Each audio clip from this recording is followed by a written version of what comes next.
Hello everyone, welcome to this Yin Yoga practice for the whole body. This is my favorite way to practice Yin Yoga, where we do one posture for each one of the major target areas. And this is a wonderful way to get the energy really moving in the body, to get that wonderful healing chi, healing life force moving through us that we so love in our Yin Yoga practice. So you will not need any special props for this practice, but if you have a cushion or two available, you might make use of them. We'll get started sitting in Seiza pose on the heels. Directly on the heels if it feels comfortable. If it hurts your knees or hurts any other part of you, then use a cushion. Sit with a cushion or two, as much lift as you need under your seat, maybe in between your feet or on top of your feet. See what works. You can also sit cross legs instead, or you could sit with your back against the wall. And hands fold inside of the lap, one palm inside of the other. And let the chest open, let the crown of the head rise. And enjoy this inner attention as you close your eyes and focus on your inner landscape.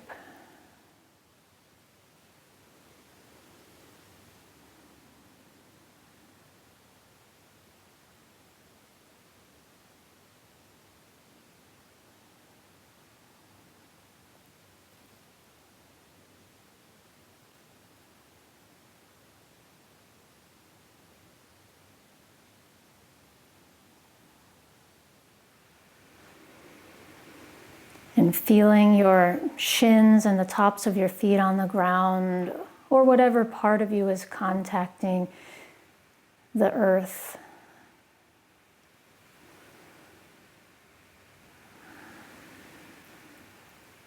And feel your relationship to gravity in this moment. The way your body is pulled toward the center of the earth. The way your spine stays upright, the way your body stays upright, with this constant adjusting that all of your body's intelligence centers are doing for you to keep you upright. All the little micro adjustments of your ribs and your spine and your torso muscles.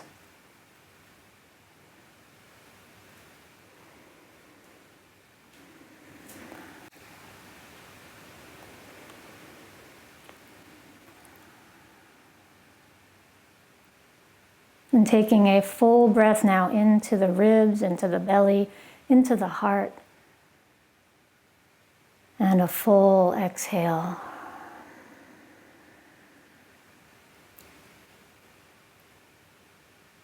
And allow the eyes to open up and come on into a sitting position for butterfly pose. Bring the soles of your feet together. Feel free to sit up on a cushion or two.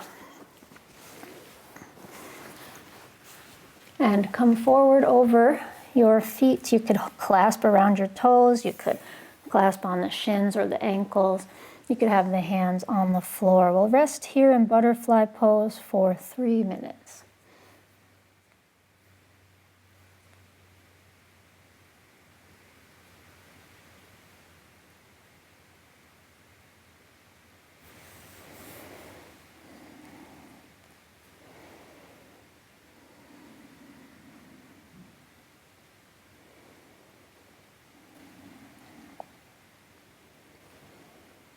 The target area of butterfly pose is the inner thighs primarily, and then also the lower back is where you might feel some stretching, or anywhere along the length of your spine, from the sacrum, the tailbone, all the way up to the upper back, and even the neck and the base of the skull, depending on how much you choose to relax your head.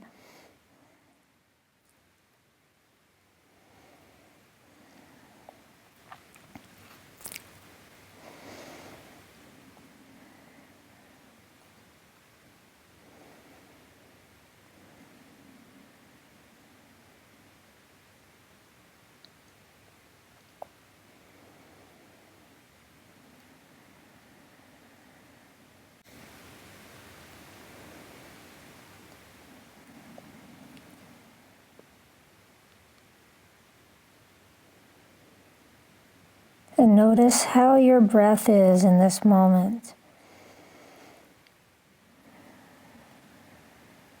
And enjoying the breath, enjoying how it finds its way into your body, appreciating the health of your body that's able to take these breaths, to nourish your body with the life-giving nutrients of the air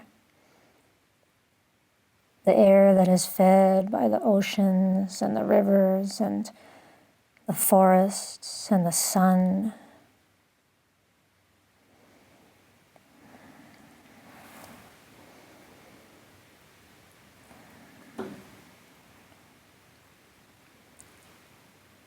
Allow yourself to revel in this appreciation of this body, in this shape of the butterfly, and the breath, however it is, however it wants to be.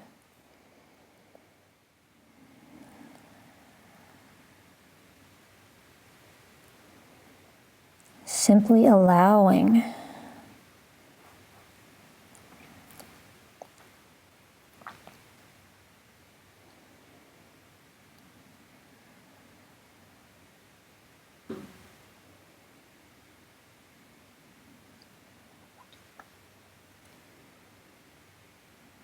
And that's our 3 minutes, so come on up, please. And very slowly make your way down onto your back to rest.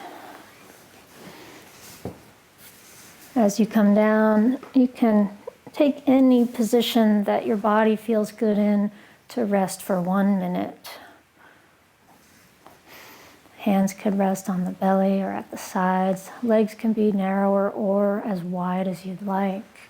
The arms could be as wide as you'd like. And settling in here to take this very unique time to just feel this energy that has been awakened as a result of the first posture. Whatever's here, whatever you feel, whatever parts of your body are making themselves known to your awareness right now.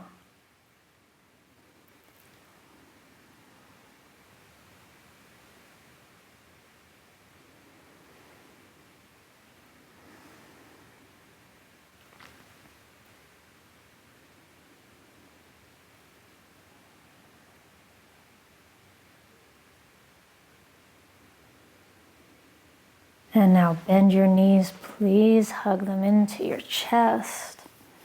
Inhale the breath, and as you exhale, lift your head up toward your knees, squeeze into a ball, and release your head back down, roll to one side, and come up for hands and knees, and then into dragon pose. So right leg forward in dragon pose, which is our Yin Lunge. You could have blocks under your hands if you like to do your lunge that way, or just have the hands on the floor. And the hands can be on either side of the foot, or they could both be on the inside of the foot. And then if you prefer to come down, you can come down on the elbows.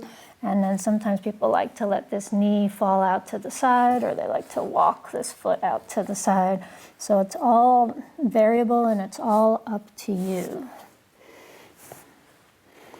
The target area primarily being this front of the left thigh, front of the left hip, that's your back leg. And then as you open up the front of the hip, you might start to feel, oh, I want to maybe tip my hips to the left a little more, or to the right a little more to square them. So we don't have to square the hips. We can play around with that in Yin.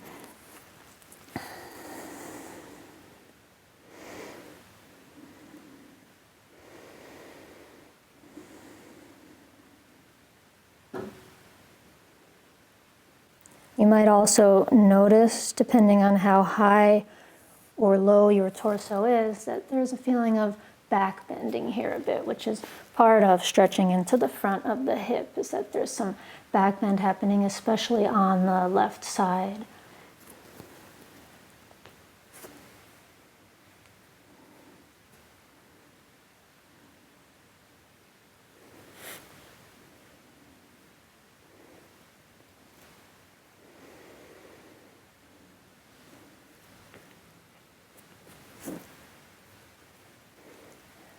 And we're halfway through our 3 minutes here. You could stay where you are. You could play around with a different variation. You could twist it a bit more perhaps, or even reach back with your right hand to hold your left foot if that's in your range of motion. If it's not happening for you to reach the foot, then don't worry about it. Stay with the leg back.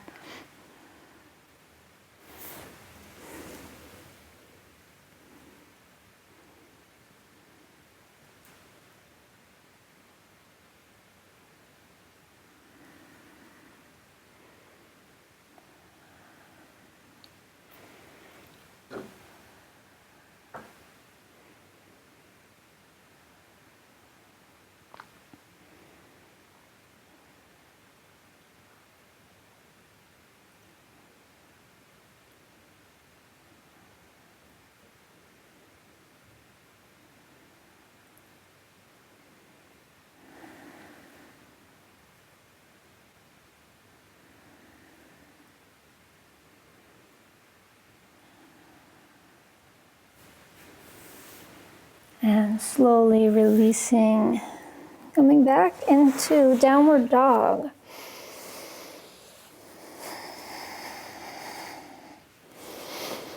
And walk your legs in downward dog, bending one knee at a time. You could always rest in child's pose instead if your body's not feeling up for downward dog.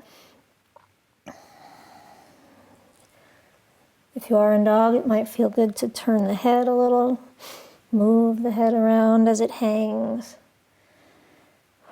And now let's take it to the second side. So we'll have the left leg forward this time.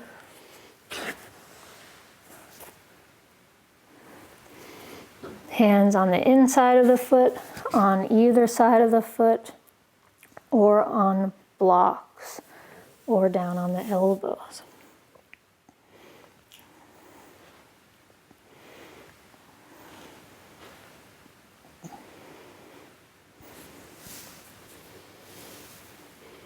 And you can give yourself permission to have as much space between the hands and the foot. So sometimes in other forms of yoga, we're taught to keep the hands really close to the foot and keep the foot in line. And in Yin, we really want to give a lot more space, a lot more permission.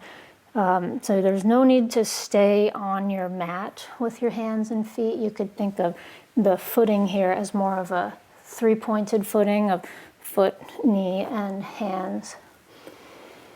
And I actually sometimes encourage people to practice yoga without a mat, because sometimes the mat creates like a mental constraint that keeps you from just being more spacious about your alignment.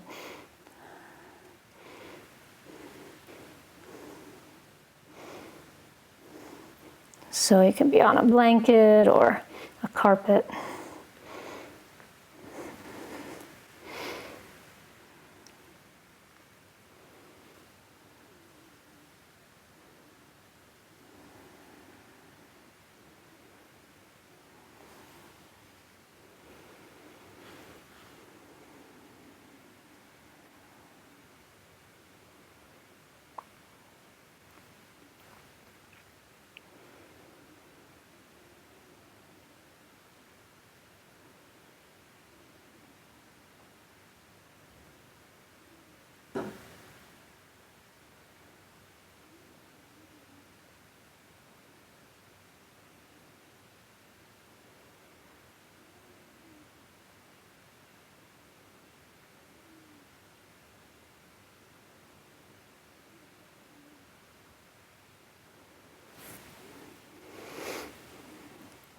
And if you want to take a second variation, you could come into a twist or reach back for the foot.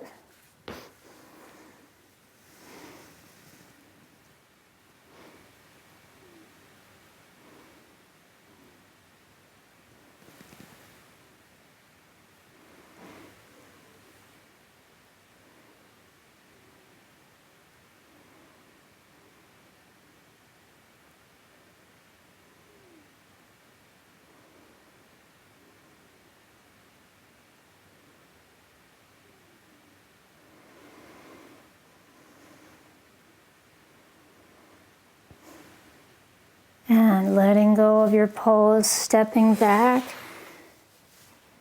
to hands and knees, and then into downward dog once again. Walking the legs if that feels good. Any kind of movement that feels good here.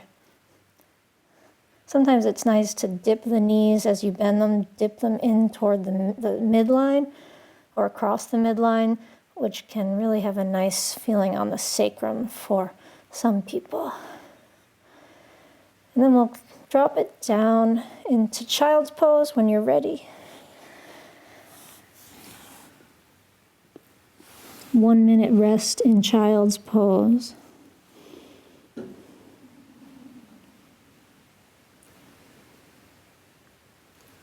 Let yourself be cozy here as you breathe into this little cave that you've created with your body and your head and your face.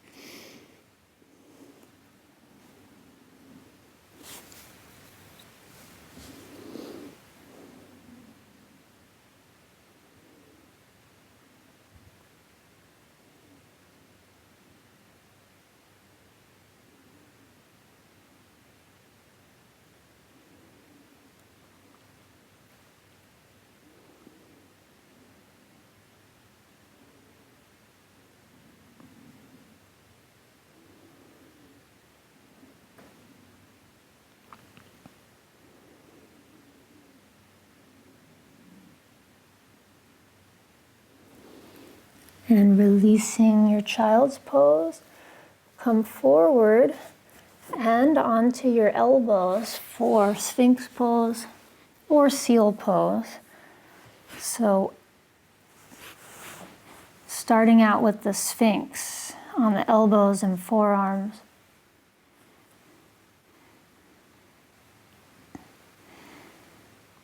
And if this feels like not super intense, like maybe you'd like to have more sensation in your lower back, then you can try taking it up higher in the seal pose. And you'll adjust your arms here, usually turn the hands out so that it really feels like you can lock your elbows and support yourself in your bones. You can get a little bit of a feeling of hanging here. So I don't want your elbows bent like your arms are going to be working hard the whole time. And if that's just too intense on your lower back, go ahead and stay down here in the Sphinx, palms down or clasped or hold opposite elbows.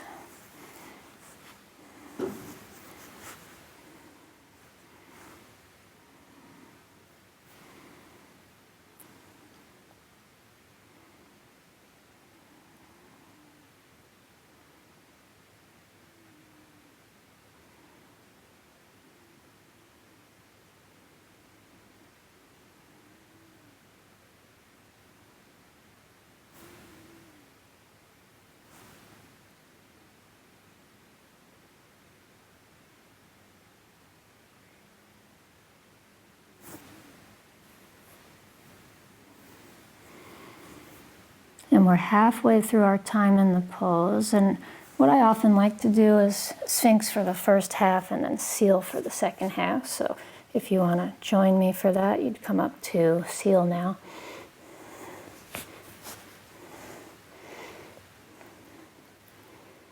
Keeping in mind, as you come up, if it's a little too intense, you can also play around with the width between your legs. If you open your legs wider, then that'll generally make your back bends less intense. And if you bring them narrower, that will make them more intense. So if it's just a little too much, then go ahead and widen your legs a little bit or a lot.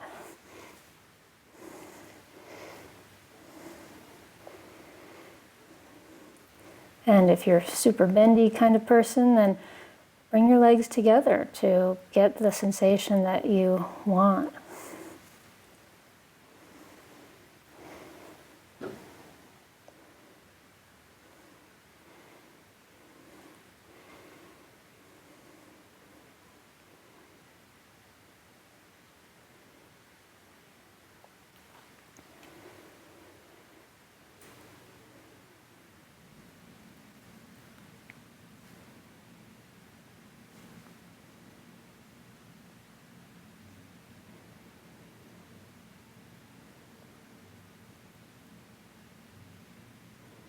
And releasing all the way down onto your belly, rest your forehead on top of your hands.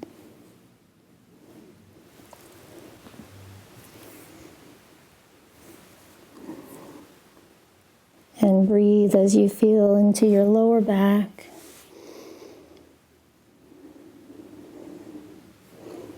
Feel the effects of Sphinx and seal pose.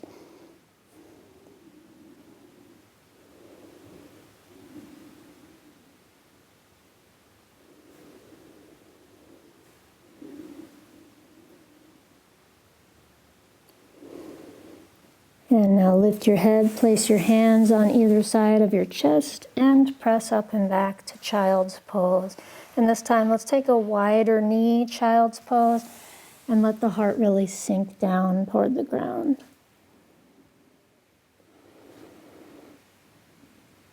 So if you're on a mat, your knees might be as wide as your mat.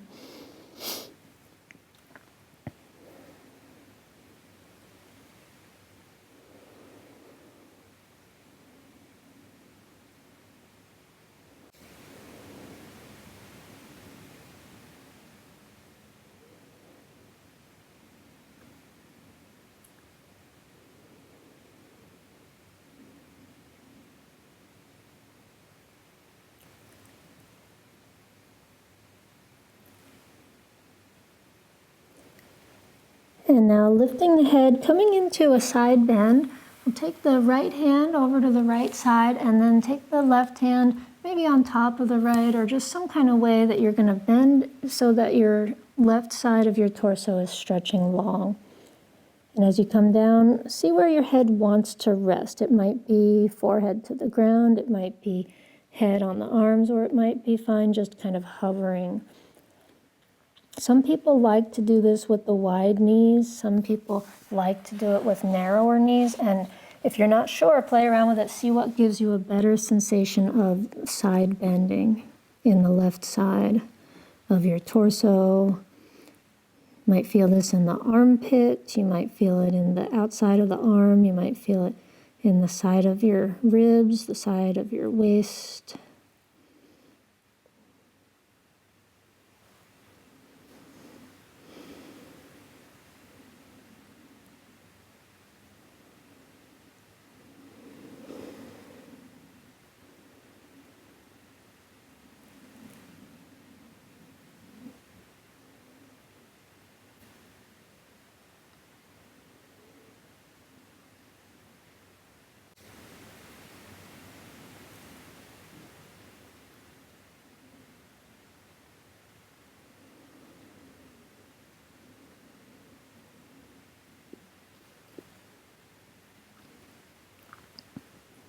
Good, and come back up and walk the hands over to the other side. Left hand kind of near the edge of your mat or just a foot or two over from the midline, and then right hand on top of the hand or whatever spot feels right.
And coming back to the center now, make your way up to hands and knees. And thread the needle pose. Take your left arm up, inhaling the breath here, and exhaling and sliding it under, sliding it through.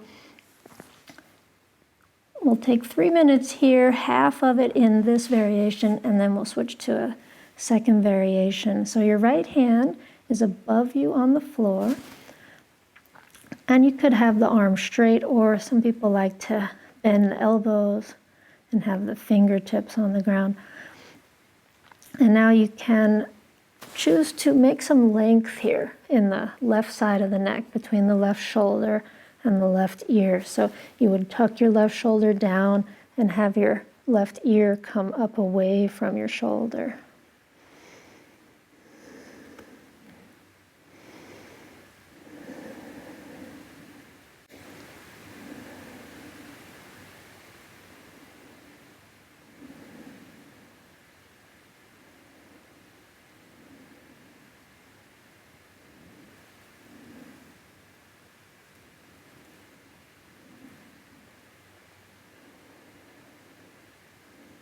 Stretching into the side of the neck, and maybe also feeling some stretch of the outside of the left arm and shoulder and the upper left side of the back.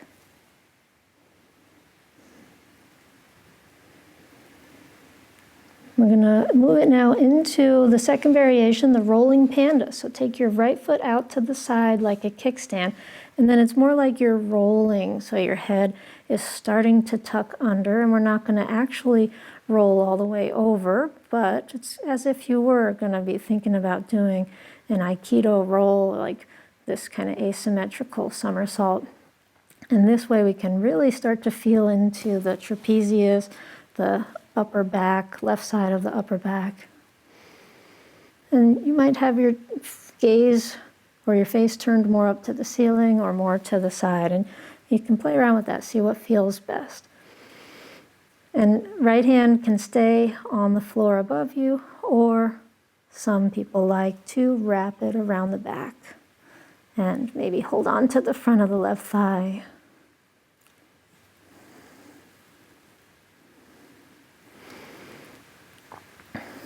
I usually like to keep my hand on the floor just because the main target area is the left side of the neck and upper back here, and when you bring this right arm behind the back, you add a second target area, and I like to just focus on one area at a time mostly.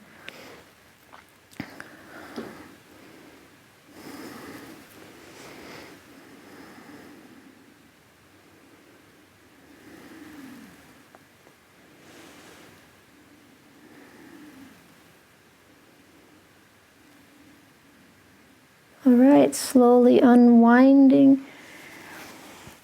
Come back to hands and knees.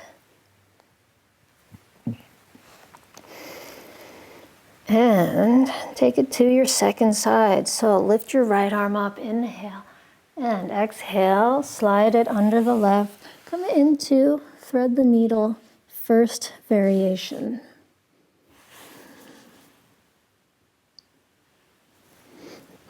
Again, you can adjust to make more space, more length in the right side of the neck between the right ear and the right shoulder.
And now taking it to the second variation, the Rolling Panda, left foot comes out to the side, left leg straight, and coming toward your somersault-like move.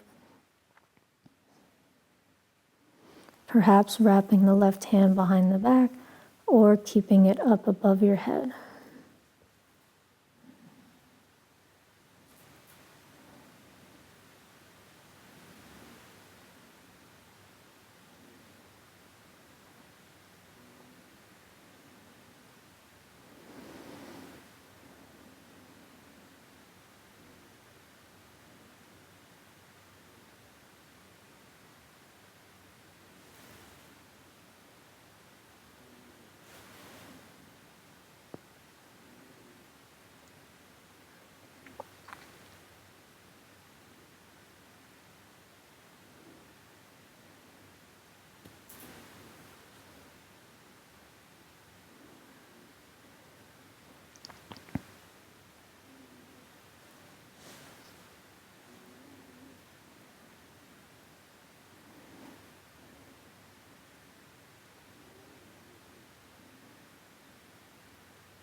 And slowly release.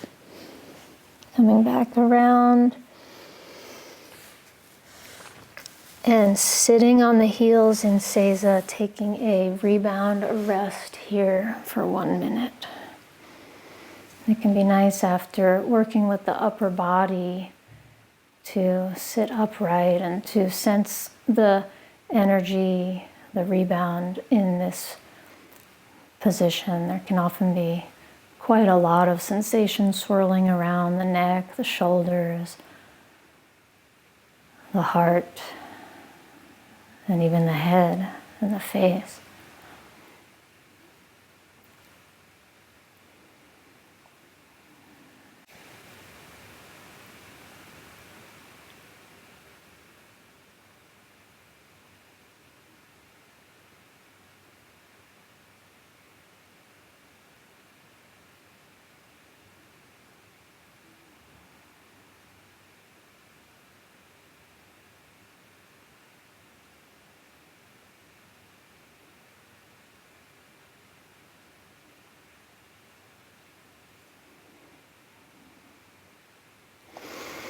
And now coming into a sitting position with your legs in front. So let's take the square or shoelace pose. It's going to be your choice. The square pose has a couple options. You can have both feet on the floor and come forward like this. And the shins are maybe parallel, maybe there's some asymmetry to your legs. The primary target area is going to be your right outer hip, and you might be likely to feel it in both outer hips, both glutes. So you can come forward from there. To make it a little more intense, you take your right foot on top of your left knee and come forward like that. And you can play around with this, narrowing the distance between the knees or widening them as you choose. And if you want to go all the way narrow, you are in this variation that's really just a version of square pose, but it's called shoelace pose. So taking your variation, you can always do the one on the back instead. If you need an alternative, here's what that looks like. Right ankle on top of the left knee. We call this the figure 4 pose or the square pose on the back.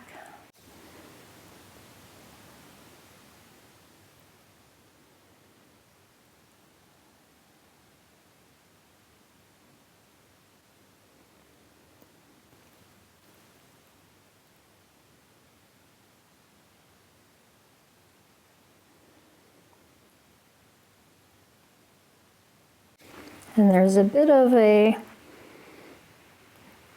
debate, shall I call it, in the yoga world, in the Yin Yoga world, about whether or not to flex the feet in these kinds of poses. There is the camp of people, camp of yoga teachers who say you need to flex your feet to protect your knees.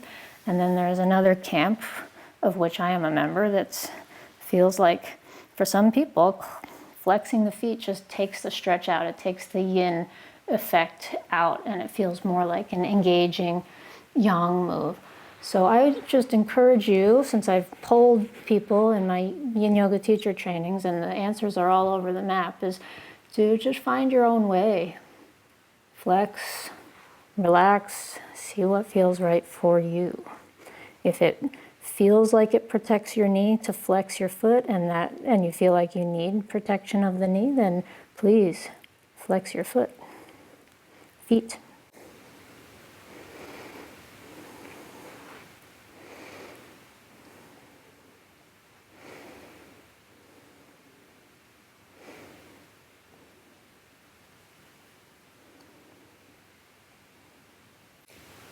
We definitely don't want to ignore knee pain in any of this family of poses, the square, the shoelace, the figure four on the back. They all do have the potential to put the knee into a precarious position. If you're trying to do more than your hip range of motion is willing to do, then your knee will take the slack, and that's not a good thing.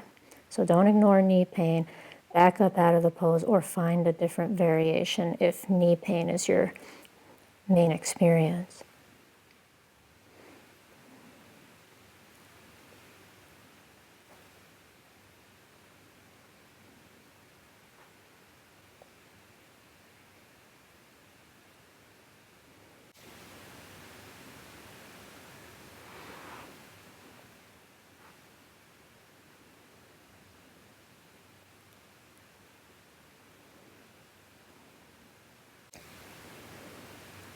And slowly release. Take your time changing sides.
And slowly releasing, And come all the way down onto your back to rest, taking 1 minute here.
And bend your knees,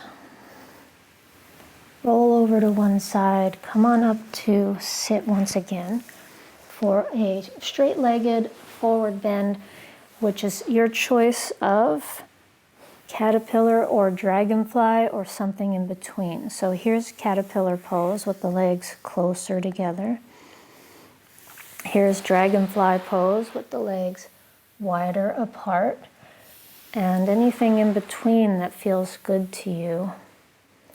And just listen to your body's deepest desires today. What version feels the most satisfying? And please lift yourself up on as much pillow, cushion lift as you'd like, if that helps you.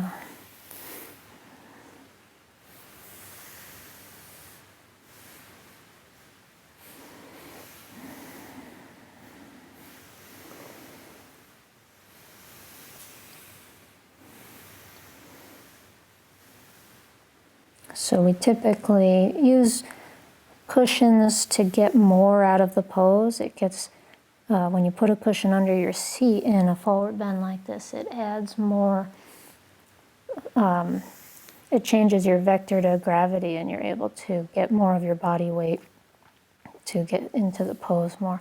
So if you're already someone whose chest is on your thighs, and you just have that natural range of motion, then the pillows might not change much for you. But for the rest of us whose hips don't do that, then we can do quite a lot with cushions.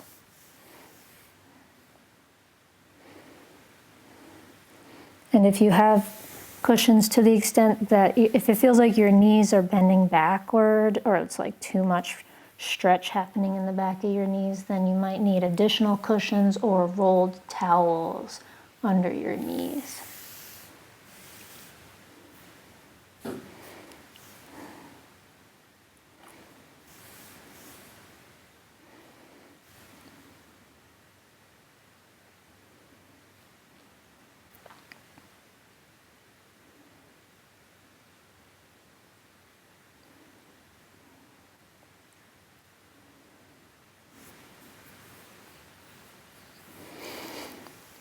And in Yin, we're really focused on the target areas, as you might already know. So the tendency in a lot of yoga is to obsess about how close your head is to your legs, or how close your ribs or your belly are to your thighs. And here in this practice of Yin, we're really very unconcerned with that. What we are concerned with is that we're getting a stretch in the target area, which is the whole back of the body, especially the back of the spine and the backs of the legs. And if you're in the wider leg dragonfly pose, then you might also have additional sensation in the inner thighs. So as long as you're feeling a stretch in those areas, the back of the thighs, back of the torso, then you're doing the pose right.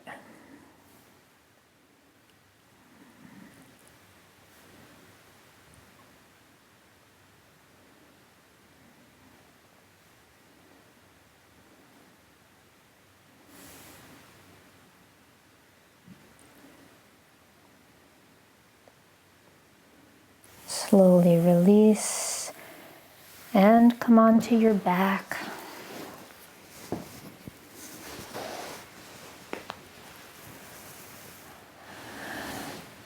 Rest on your back.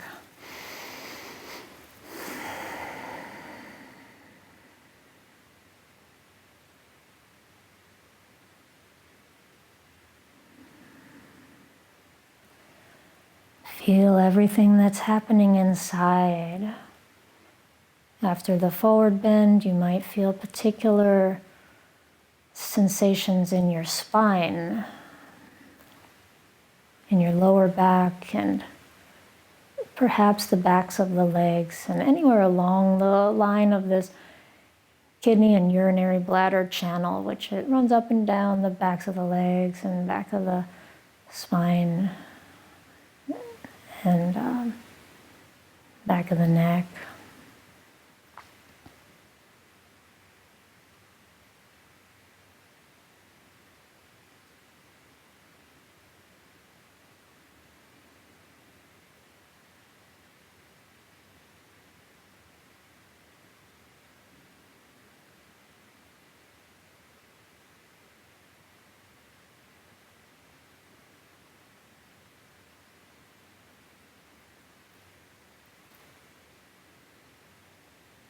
And now settling in for a longer rest in your final relaxation position. So if there's any extra cushioning you'd like to have under your knees or under your head, or an eye pillow over your eyes, or a blanket on top of your body, go ahead and make yourself comfortable.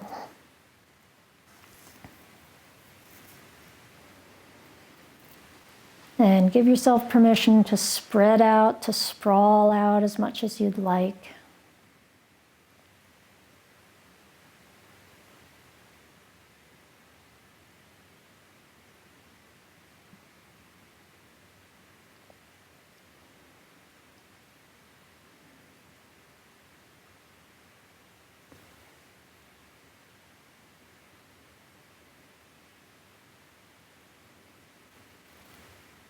Returning to the appreciation of the life-giving breath.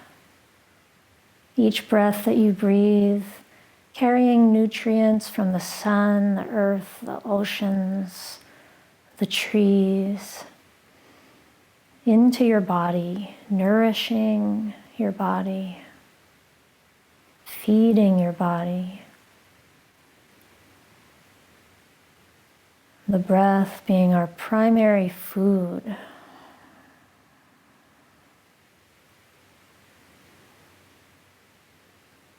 And each time you exhale, you're also giving back, feeding back to the earth, feeding back to the oceans, the trees, the sun.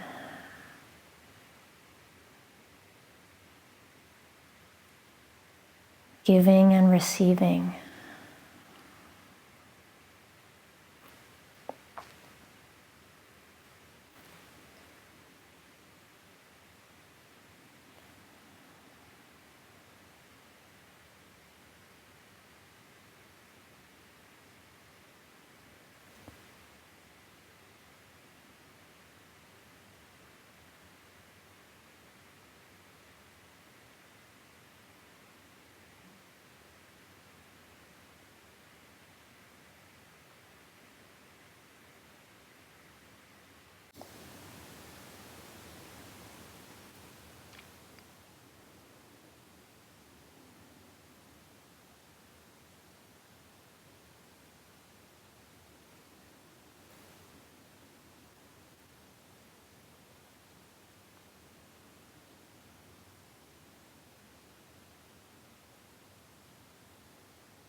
And now begin to take a deeper breath into your belly and into your heart, and stretch out your arms and your legs, and take a stretch with the arms overhead and a big yawn, inhaling and exhaling. And now let's bend the knees and roll to one side. coming up to sit. Any comfortable seat. Sitting for about 1 minute.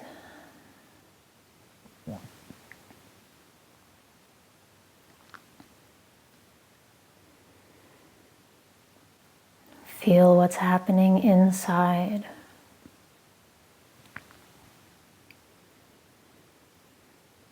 Feel the life force flowing through you, the energies of life, buzzing, tingling, circulating within you and around you.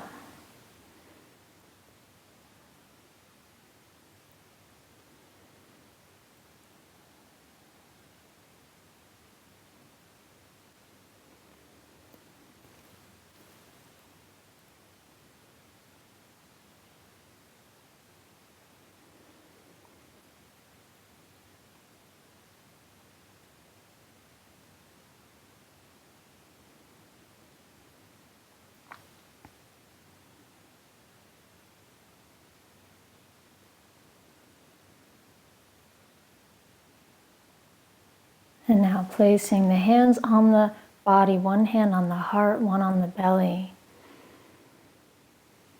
And chanting Om 1 time. Inhale. Om.